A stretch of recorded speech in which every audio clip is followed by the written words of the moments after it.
People always talk about forgiveness, why it's important to forgive other people. Of course, one major reason that people are conscious of is when you forgive someone else, it's not so much that you're letting the other person off the hook, but you're letting yourself off the hook. You're feeling better about whatever situation it was. That's very true. But I want to get into an even deeper understanding why we should forgive someone. Now, if you look in Shemot Yud Chet, Exodus 18, Pasuk Kaf Gimel 23, it says, Im et hadavar hazeh ta'aseh, if you will do this thing, v'tzivecha Elokim, and Hashem commands you, v'yacholta amod, you will be able to stand, v'gam kol ha'am hazeh al mikomo yavo b'shalom. This whole nation will be able to stand in his place in peace. Now, what is this talking about? This is when Yitro was advising Moshe, his father-in-law, Yitro, told him that he should make a group of judges, the hundreds and the 50s, and etc. And he told him to use them instead of Moshe doing all the judging himself, because if one man show, it was too hard for him, even though it really wasn't. Whatever all those men were doing the next day, Moshe did the day before all by himself. But that was the advice that his father-in-law gave him, and he accepted it. And what his father-in-law Yitro said was, if you will do this thing that I just told you, Kol ha'am hazeh, this whole nation, al mikomo, in their place, yavo b'shalom, will go in peace. Now, what does this mean, b'shalom? There's two words that we have in Hebrew, b'shalom and lishalom, to go in peace. When you say goodbye to someone, you say go in peace. That's where we have the word shalom. It really means peace. May peace be with you. Bishalom, in peace, because bi is in, go in peace, as opposed to lishalom, which is go towards peace. Li is to. What's the difference? If you're sending somebody off who's still living, you usually say lishalom. Go towards peace, because you're still living. Your next encounter or your next thing that you're going to be doing should be in peace, because you're still going. So you're going towards peace. Bishalom is usually something we say to the deceased or someone who passed away, and you say a blessing or something of that nature. You say, go in peace, meaning you finished your life. You're not going anymore towards anything, but you're going to go now in your peace that you will stay forever.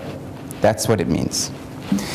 Now, why would Yitro talk about a bishalom on this subject when we're talking about the people?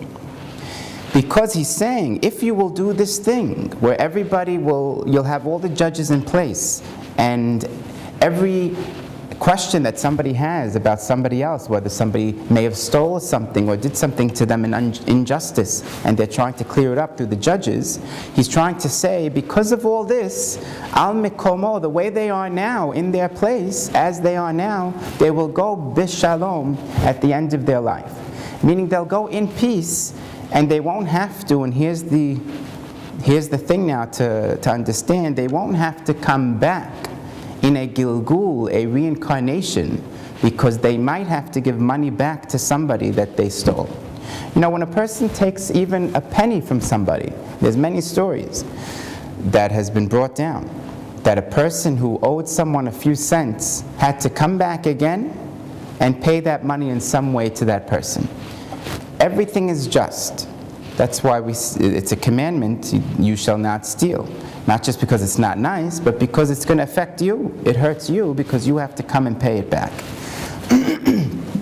So he was saying, Yitro was saying, if we will have the judges the right way, no one will end up having some money that they owed somebody else, but it'll be all cleared up because the judges will help to solve each matter, and everyone can die in peace, not have to come back. That's the understanding. Just to show how that word lishalom, because it says here by the Joseph story, when he found the goblet in Binyamin's sack, it said, keep Binyamin here, and the rest of you, alu lishalom el avichem, the rest of you go in peace to your father. Because again, he was sending him off, just to show it says lishalom when you're sending someone off. And by Abraham Avinu, Abraham, in Bereshit Tetvav, Genesis 15, it says, Ve'ata tavo el avotecha, you shall go to your fathers, bishalom, in peace, tikaver b'seva tova, you shall be buried as with an old age. So again, when it comes to death or lying somebody down, so to speak, like Hashem was telling Abraham, he said, Bishalom.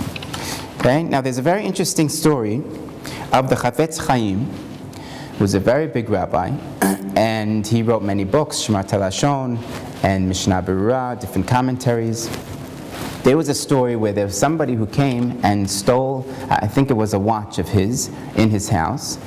And as the guy was leaving and he had the watch, the Chofetz Chaim ran after him, opened the door, and he went running down the street and he said, I forgive you, I forgive you.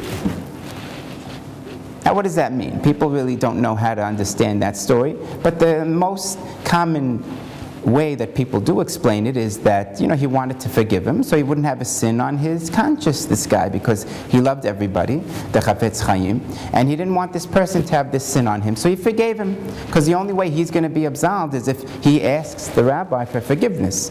So he figured they're not going to see each other again. Let me give him my forgiveness from now. Just to show what a righteous man the Chofetz Chaim was, even when someone's stealing something from him, he's already thinking of the other person. That how can I help them not to have this sin on his hands? Just to show what a great man is, always thinking of others, not yourself, even at the time of someone doing an injustice to you. But a deeper understanding of this story could be the following. What was the Chofetz Chaim really doing when he said, I forgive you? Now there's another story that they bring down, just to show about past lives. If Mr. A, let's call him Reuven, steals something from Shimon, Mr. B, okay? And he doesn't give it back. Reuven doesn't give back what he stole to Shimon. Now what happens is, Hashem in a later time in history will bring back these two people, bring down Shimon. This is a famous story that they bring down, or it's more of a principle. Shimon will be poor, and one day, Reuven somehow will give money to poor people, and he'll give it to this Shimon as different people in a different lifetime, and he would have paid up his debt. Because Reuven would have given Shimon, the poor man, some money, and that would have been exactly the money that he owed him in the previous life. Now I have a question. Shimon didn't do anything. He is due some money. So what does he have to be dragged down here again? He has to go through childhood just to reach an adult age. He has to be a poor man, suffer, just so the man could give him whatever few dollars he owes him. Doesn't something sound a little not right here? It would seem a little bit unjust. Just why does Shimon have to suffer? Because Reuven has to pay him back. So let's find another way to do it. So the answer might be, Shimon has to come back. Why? Because he demanded the money. He never forgave Reuven. So in his mind, he wants justice. So okay, God says, you want justice, Shimon? Let's bring you back. You'll get the money. But now you got to go through this whole thing just to get the money. Wouldn't it have been easier to forgive him? Now you're not due the money. So you don't have to go through all the setup to get you your just sentence. So that's what the Chofetz Chaim might have been doing. When he said, I forgive you, of course his mind was on the other guy because that's who he was. But his mind was also on himself. He said, I don't want to leave this world not forgiving anybody, because I don't want to come back and let that guy give me the watch in another lifetime. So let's leave it alone. He severed all ties with this watch. And that's another explanation. And that's why at the end of a day, what we do is, we have a special prayer that we say before bed, that we say, Master of the universe, Ribbono Shel Olam, we hereby forgive everybody for any injustice that they did to me. Why do we say that prayer? Because again, we're going to sleep. God forbid a person may not wake up in the morning, because that's why we thank God in the morning, because we did wake up. We don't want to, chas v'shalom, God forbid, pass away with any ties of owing somebody, even owing us something, because then we got to come back and get it. So that severs all the ties when you do such a thing. And of course it helps you to forgive and all that nice stuff, but this is more of a deep understanding of why a person is supposed to forgive, because it helps him be cleared of anything that would maybe drag him into a situation that he wouldn't want to be in.